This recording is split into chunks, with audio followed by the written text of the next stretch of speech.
Volume में तो change आ रहा है, लेकिन क्या वॉल्यूम में चेंज होने से क्या मोल्स में चेंजेस आने वाला है? क्या मोल्स चेंज होंगे? N2 N1 या N चेंज होने वाला है?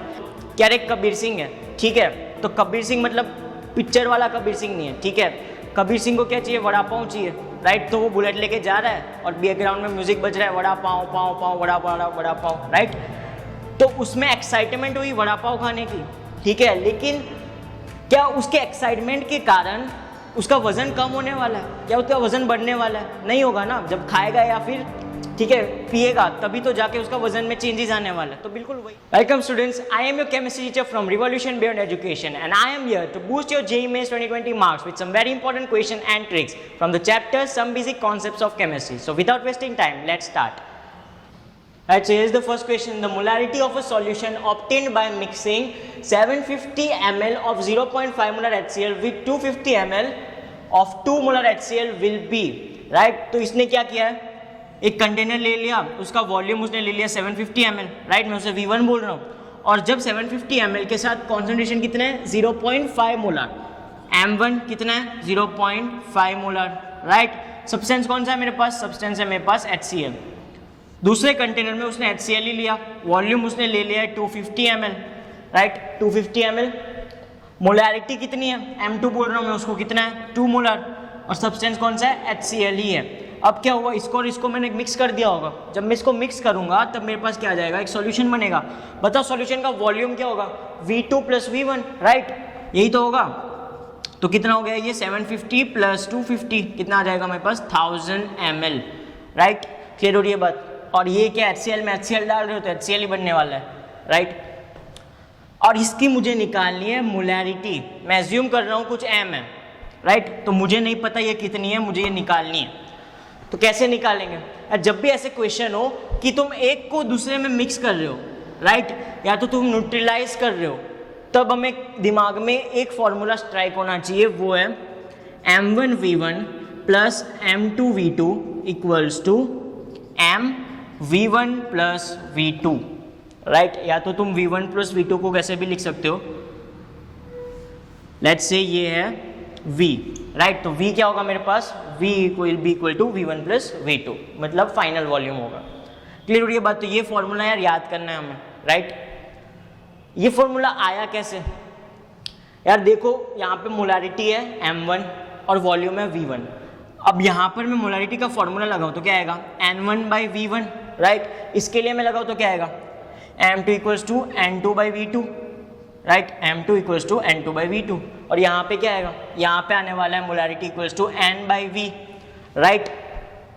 अब यार ये बताओ, जब मैंने इसको और इसको मिक्स किया तब चेंज कहाँ पे हुआ? वॉल्यूम में, राइट। वॉल्यूम में चेंज हो रहा है, ठीक है। तो वॉल्यूम में तो चेंज आ रहा है, लेकिन क्या वॉल्यूम में चेंज होने से क्या मोल्स में चेंजेस आने वाला है? क्या मोल्स चेंज होंगे? N2 N1 या N चेंज होने वाला है? नहीं होगा, राइट। क्यों नहीं होगा?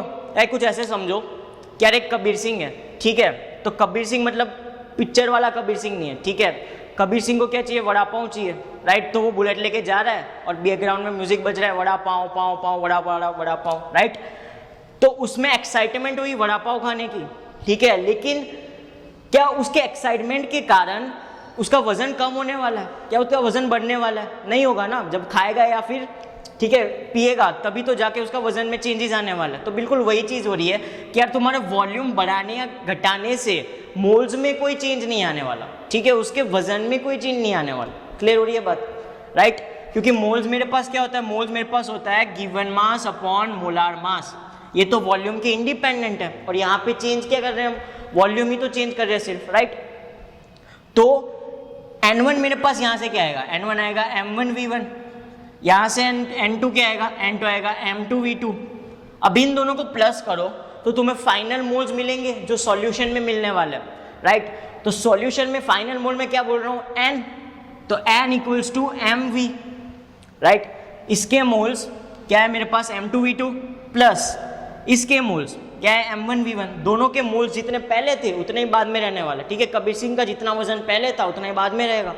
तो बस वही चीज़ की है मैंने, मोल्स कंजर्व करा है इन शॉर्ट, राइट। M1 कितना है मेरे पास? 0.5, वॉल्यूम कितना है? 750 प्लस कितना वॉल्यूम है यहाँ पे 250 और M2 क्या है भाई मेरे पास 2 डिवाइडेड बाय, बताओ V1 प्लस V2 क्या आया था 1000, V मेरे पास V1 प्लस V2 ही था, तो 1000 को मैं नीचे भेज देता हूँ, तो यहाँ पे क्या आ गया M, राइट। तो जब हम इसको सॉल्व करेंगे तब हमारे पास क्या आएगा M इक्वल्स ये तो 500 हो गया और ये हो जाएगा कुछ 375 डिवाइडेड बाय 1000, तो ये आ जाएगा 875 डिवाइड बाय 1000, मतलब कुछ 0.875 आने वाला है। तो यार फर्स्ट ऑप्शन मैच कर रहे हैं, राइट। तो ये फॉर्मूला हमें याद रखना है यार, ठीक है। नेक्स्ट क्वेश्चन पे बढ़ते हैं। अच्छा, is the next question, the ratio mass of oxygen and nitrogen of a particular gaseous mixture is 1:4, the ratio of their molecule is, right. Sir क्या बोला उसने, the ratio mass of oxygen and nitrogen of a particular gaseous mixture is 1/4, right. मतलब अगर मैं mass of oxygen ले लूँ, right, और मैं मास ऑफ नाइट्रोजन ले लूँ, दोनों का रेशियो लूँ, तो मुझे दिया हुआ है 1/4, ठीक है, या तो 1:4। क्लियर हो रही है बात। और मुझे क्या निकालना है, the ratio of their molecule, right.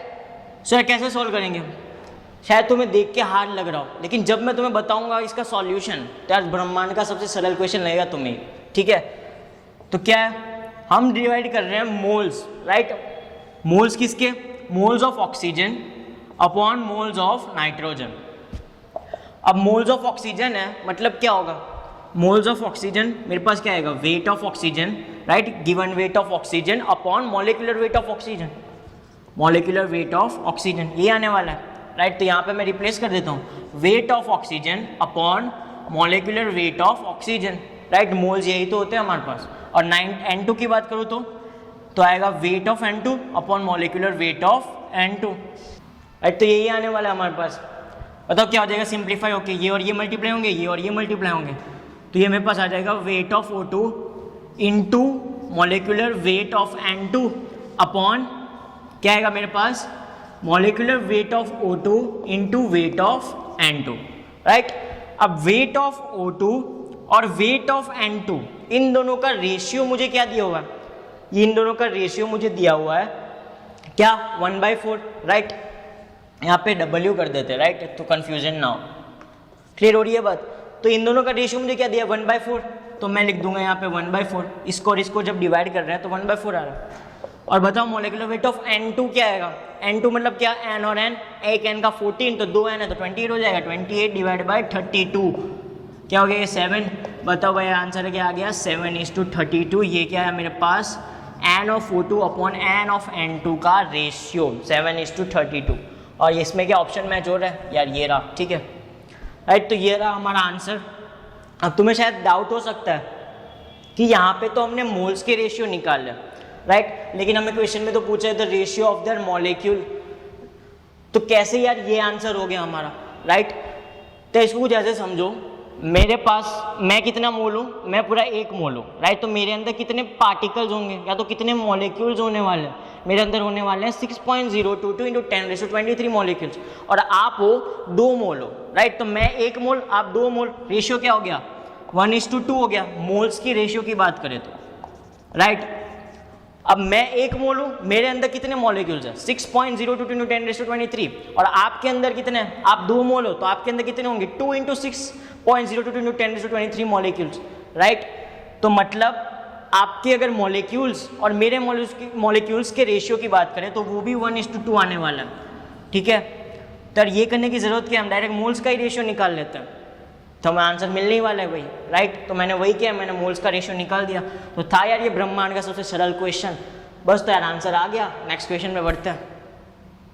Alright, so here's the next question. The molecular formula of commercial resin used for exchanging ions in water softening is C8H7SO3Na. Molecular weight is 206. What would be the maximum uptake of Ca2 plus ion by the resin when expressed in mole per gram resin? मतलब question क्या बोल रहा है, मेरे पास एक commercial resin है, कौन सा है C8H7SO3Na, जिसका मोलिकुलर वेट है 206, ठीक है। कमर्शियल रेजिन हम यूज़ कहाँ पे करते हैं, हम यूज़ करते हैं हार्ड वाटर को सॉफ्ट वाटर में कन्वर्ट करने के लिए, हमने हाइड्रोजन में ये बात पढ़ रखी है। तो ये पूछ रहा है कि what would be the maximum Uptake of Ca2 plus ion by the resin, मतलब अगर इस रेजिन को मैं Ca2 प्लस आयन से रिएक्ट करवाता हूँ तो मुझे बताना है कि कितने ग्राम वो ले सकता है, राइट, कितना अमाउंट वो ले सकता है, रिएक्ट कर सकता है, वो मुझे बताना है, राइट। व्हेन एक्सप्रेस्ड इन मोल पर ग्राम रेजिन, तो पहले ये समझते हैं मोल पर ग्राम क्या होता है। सो सपोज मेरे पास है 1 मोल C8H7SO3Na, क्या मतलब हुआ इसका, इसका मतलब होगा 206 ग्राम होने वाला है C8H7SO3Na, राइट।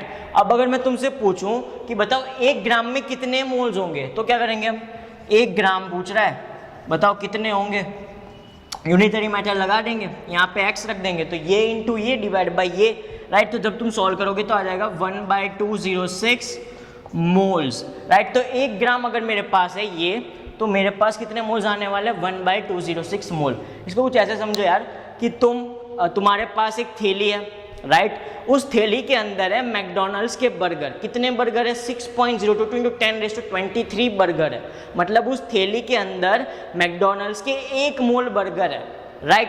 तो 1 मोल बर्गर में जब तुमने उसका वजन किया तो तुम्हारा वेट आया 206 ग्राम। अब मैं तुमसे पूछ रहा हूँ कि उसमें से मैं थोड़े बर्गर निकाल रहा हूँ और जो निकाले हैं उसका वेट है 1 ग्राम, तो 1 ग्राम में कितने मोल्स होने वाले हैं, राइट। तो वो हो जाएंगे 1/206, ठीक है, जो भी 1 मोल का वेट था उससे डिवाइड कर दो। क्लियर हो रही है बात, ठीक है। अगर नहीं भी हो रही है तो यूनिटरी मेथड लगा दो, ये इंटू ये डिवाइड बाई ये, तो उतने मोल्स होने वाले मेरे पास, राइट। इतनी बात क्लियर है। अब क्या हो रहा है यार, अब इसको मैं रिएक्ट करवा रहा हूँ किससे, Ca2+ से, राइट। तो रिएक्शन लिख देते हैं, C8H7SO3Na, ये किससे रिएक्ट कर रहा है, ये रिएक्ट कर रहा है Ca2+ से। बताओ क्या बनेगा, क्या बनने वाला है ये बनेगा कुछ C8H7SO3 twice calcium plus 2Na+, ये आने वाला है, ठीक है। बैलेंस कर देंगे रिएक्शन तो यहाँ पे 2 आ जाएगा। ये बात क्लियर हो रही है, ठीक है। तो अगर तुम्हें यार रिएक्शन याद भी नहीं है तो भी कैसे निकाल सकते हो, Na है मतलब Na का क्या चार्ज होता है, +1 होता है, तो ये कुछ होगा माइनस और ये प्लस होगा, राइट। अब 2 वाला यहाँ से बॉन्ड बना रहा है, ठीक है। तो C8H7SO3 और यहाँ पर Na है, राइट। अब कैल्शियम अगर बॉन्ड बना रहा है तो ये तो निकलने वाला है, कैल्शियम बॉन्ड बनाएगा, इसका 2+ होता है, इसका क्या होता है 1 माइनस में, राइट। तो हम सिर्फ मैग्नीट्यूड की बात कर रहे हैं, 2 इसके साथ जाएगा 1 इसके साथ जाएगा, तो क्या आ गया C8H7SO3 ट्वाइस कैल्शियम, ये तुमने पढ़ रखा होगा 9th में, ठीक है। तो बताओ 2 मोल को चाहिए 1 मोल Ca2+, राइट। 2 मोल इस सब्सटेंस को, इस रेजिन को चाहिए, अगर 2 मोल में ये मैं लेता हूं तो 2 मोल को 1 मोल Ca2+ चाहिए कि वो रिएक्ट कर सके, राइट। तो तुम मुझे ये बताओ कि 1/206 मोल, 1/206 मोल्स को कितने चाहिए होंगे, राइट। मतलब अगर 2 को चाहिए थे 1 मोल तो 1/206 मोल्स को कितने मोल्स चाहिए होंगे। क्लियर हो रही है बात। तो क्या करेंगे, फिर से यूनिटरी मेथड कर देंगे, इसको और इसको मल्टीप्लाई करेंगे और जो इसके एग्जैक्ट ऊपर है उसको डिवीजन में लेके आएंगे। तो इसको और इसको मैंने मल्टीप्लाई कर दिया तो क्या आ गया 1/206 × 1, क्वेश्चन मार्क की जगह पे मैं कुछ ले रहा हूँ y, राइट। तो ये और ये तो मल्टीप्लाई हो गए, ये और ये मल्टीप्लाई हो गए, और डिवीजन में क्या होगा, जो उसके ऊपर होगा, ये चीज़ यूनिटरी मेथड तुम्हें आती है यार, ठीक है। तो डिवाइड बाई 2 कर देंगे, तो आंसर क्या आएगा यहाँ पे 1/4/2 मोल्स, राइट। और यही चीज़ तो हमें निकालनी थी, राइट। ऑप्शन है हाँ ये रहा, ठीक है। तो ये हमारा आंसर हो गया। क्लियर हो रही है बात, राइट। सो कुछ नहीं किया यार, बस मैंने क्या किया, 1 ग्राम में कितने मोल्स होंगे, ठीक है, मोल पर ग्राम निकाल लिया, राइट। अब अगर 2 मोल 1 मोल से रिएक्ट कर रहा है तो 1/206 मोल कितने मोल से रिएक्ट करेगा, राइट। यार तुम्हें शायद ये क्वेश्चन ईजी लग रहा होगा, राइट, लेकिन ऐसे ही क्वेश्चन आ रहे हैं यार some basic concepts of chemistry से। ये पूछा गया था मेंस 2015 में, ठीक है। तो ज़्यादा साल भी नहीं हुए, अभी लेटेस्ट वाला ही क्वेश्चन बोल सकते हो यार इसको, ठीक है। तो सम बेसिक कॉन्सेप्ट्स इतने हार्ड क्वेश्चन नहीं आते, थोड़ा सा लॉजिक लगाना है और थोड़ी सी चीज़ें पता होनी चाहिए। तो नेक्स्ट क्वेश्चन पे बढ़ते हैं। So is the next question, dissolving 120 gram of urea, molecular weight is 60 in 1000 gram of water, gave a solution of density 1.15 gram per ml. The molarity of the solution is, right? So molarity find करनी है हमें। molarity क्या होती है हमारे पास, capital M is equals to moles, right? moles किसके, solute के, right? So moles of solute upon volume of solution in litres, right. अगर ml में होता तो क्या करते, इंटू 1000 कर देते, राइट। सो हम इसको किसे कैसे डिनोट करते हैं, n से, और इसको v से, राइट। ये हो गया मेरे पास मोलैरिटी। तो मुझे मोल्स चाहिए होंगे, मोल्स किसके, सॉल्यूट के। तो सॉल्यूट के मतलब यूरिया, तो यूरिया के मोल्स कैसे निकालूंगा, given mass, right, given mass या फिर बोल दो W, right, upon molar mass, right. तो गिवन मास कितना है, मुझे गिवन मास दिया है 120 ग्राम, तो 120 डिवाइडेड बाय मोलर वेट कितना है 60, राइट। तो यहाँ पे 60 हो जाएगा, कट करूँगा तो क्या जाएगा 2, तो 2 मोल्स मेरे पास आ गए, क्या, मोल्स ऑफ यूरिया। तो यहाँ पे क्या आ जाएगा, ऊपर तो 2 आ जाएगा। बताओ यार वॉल्यूम में क्या लिखूंगा मैं, वॉल्यूम मुझे दिया नहीं है क्वेश्चन में, लेकिन मुझे क्या दिया है, मुझे दिया है डेंसिटी, राइट। सो डेंसिटी मेरे पास क्या होता है, डेंसिटी होती है मेरे पास मास बाय वॉल्यूम। वॉल्यूम को मैं सब्जेक्ट बना देता हूँ, तो क्या आएगा, volume equals to mass by density. अब मास किसका लेंगे, देखो डेंसिटी किसकी दी होती है, डेंसिटी दी है सॉल्यूशन की, राइट। सॉल्यूशन ऑफ डेंसिटी 1.15 ग्राम पर ml। तो मुझे सॉल्यूशन की डेंसिटी दी है, तो वॉल्यूम भी मेरे पास किसके आने वाला है, सॉल्यूशन का आएगा, और मास भी किसका लूंगा मैं, सॉल्यूशन का लूंगा। तो यार देखो सॉल्यूशन का मास कितना होगा, तुम्हारे पास 120 ग्राम क्या है भाई, यूरिया है, मतलब सॉल्यूट है, राइट। और 1000 ग्राम क्या है, वाटर है, वो सॉल्वेंट है। तो 1000 ग्राम मेरे पास क्या है, सॉल्वेंट है। बताओ सॉल्यूशन क्या होगा, सॉल्यूट प्लस सॉल्वेंट। तो 120 प्लस 1000 कितना हो जाएगा, 1120, राइट। तो मास मेरे पास क्या आ गया, 1120, डेंसिटी क्या है मेरे पास 1.15, राइट। क्लियर हो रही है बात, राइट। तो जब इसको सॉल्व करेंगे तब हमारे पास क्या आने वाला है, तब हमारे पास आ जाएगा ये 974 ml के इक्वल, ठीक है, करके देख सकते हो यार, ठीक है। लेकिन यहाँ पे ml क्यों आया, क्योंकि डेंसिटी मुझे क्या दिया, ग्राम पर ml दिया, इसलिए मैं यहाँ पे ml लिखा हूँ। लेकिन मेरे पास फॉर्मूले में क्या लीटर है, राइट। अगर ml वाला होता तो मैं यहाँ पे इंटू 1000 करता, लेकिन मैंने लीटर वाला फॉर्मूला यूज़ किया है, राइट। तो लीटर में कन्वर्ट करने के लिए मैं यहाँ पे डिवाइड बाई 1000 कर दूंगा, क्या जाएगा ये 0.947 लीटर्स, राइट। क्लियर हो रही है बात, ठीक है। तो इस वॉल्यूम को मैं अब रखता हूँ यहाँ पर, तो क्या जाएगा 0.947। जब हम इसको सॉल्व करेंगे तो कुछ आ जाएगा 2.05 मोलार। ये बात क्लियर हो रही है हमें, ठीक है। तो यार कौन सा ऑप्शन मेजर है, ऑप्शन सी। तो here is the answer, right. अब यार तुम्हें लॉजिक नहीं लगाना है, राइट। अगर तुम्हें मतलब यहाँ पे लॉजिक क्या लगाना था कि वॉल्यूम हम कहाँ से निकाले, राइट। तो उसकी हिंट मेरे को डेंसिटी दी है, वहाँ से मैंने निकाल लिया वॉल्यूम कितना होगा, फिर वहाँ पे मैंने सब्सटीट्यूट किया, तो वहाँ से मेरे पास मोलारिटी आ गई।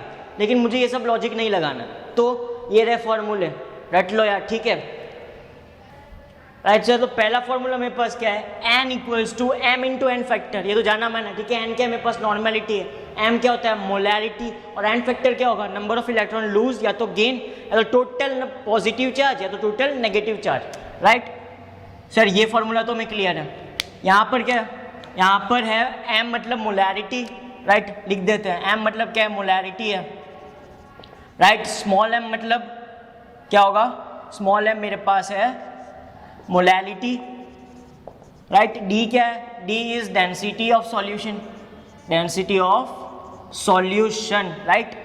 फिर यहाँ पे आते हैं, यहाँ पे chi2 क्या है, chi2 is mole fraction of solute, right. तो chi1 क्या होगा, mole fraction of solvent, right.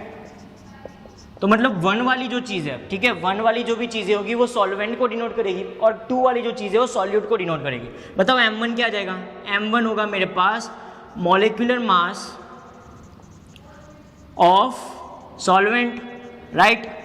और m2 क्या होगा मेरे पास, m2 होगा मॉलिक्यूलर मास, या तो बोल दो molar mass of solute, right. तो सारा टर्म मैंने डिफाइन कर दिया। अब यहाँ पे जो परसेंटेज है, राइट, वो तुम्हें क्वेश्चन में दिया होगा, ठीक है। तो तब हम ये फॉर्मूला लगाएंगे, और जो जो चीज़ें दी है उस हिसाब से हम गिवन लिखेंगे, और उस हिसाब से हम फॉर्मूला अप्लाई करेंगे। जैसे इस क्वेश्चन में क्या दिया था, मुझे डेंसिटी ऑफ सॉल्यूशन दी थी, राइट। तो डेंसिटी किस किस में, इसमें और इसमें। क्या मुझे परसेंटेज कहीं पे दिया है, नहीं दिया, तो मैं ये फॉर्मूला तो नहीं लगाऊंगा। क्या मुझे मोलैरिटी कहीं पे दी है, मोलैरिटी दी है, नहीं दी है, राइट। तो मैं ये फॉर्मूला भी नहीं लगाऊंगा।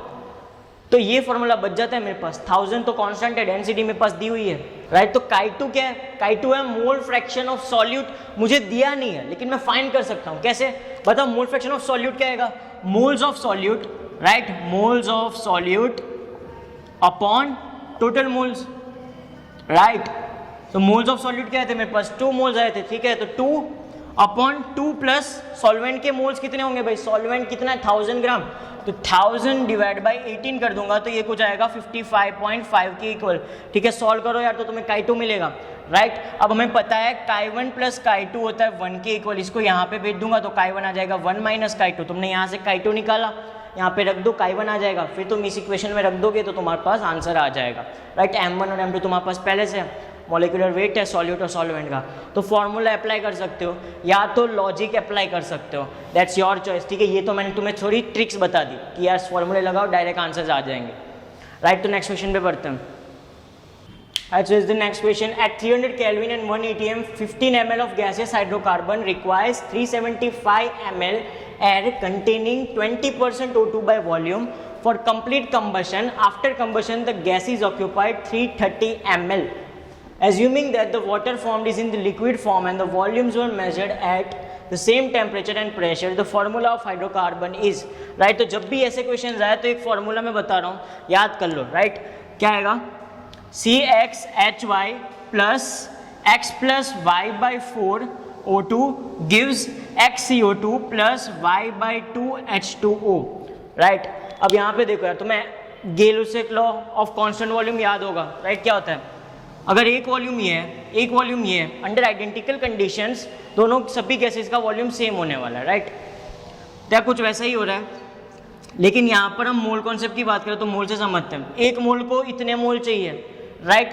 तो 15 ml को कितने ml चाहिए होंगे, रिलेशन अगर हम निकालें, एक को चाहिए x plus y by 4 moles, right. तो 15 ml को कितने ml चाहिए होंगे, तो मैं क्या कर दूंगा, इसको क्वेश्चन मार्क लगा दूंगा, राइट। इसको कुछ मान लेते हैं z है, राइट।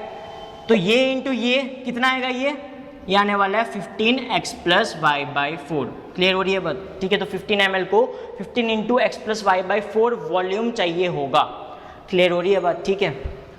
बताओ CO2 कितना प्रोड्यूस होगा, CO2 प्रोड्यूस होगा 15x, राइट। अगर एक प्रोड्यूस कर रहा है x तो 15 ml कितना प्रोड्यूस करेगा, 15x, राइट। 1 ml अगर x प्रोड्यूस कर रहा है तो 15 ml कितना प्रोड्यूस करने वाला है, 15x, राइट। H2O की हमें जरूरत नहीं पड़ेगी, क्यों, क्योंकि हमें बोला है कि H2O हमेशा लिक्विड फॉर्म में, और जो कंडीशन है ऊपर की वो गैसियस के लिए, राइट।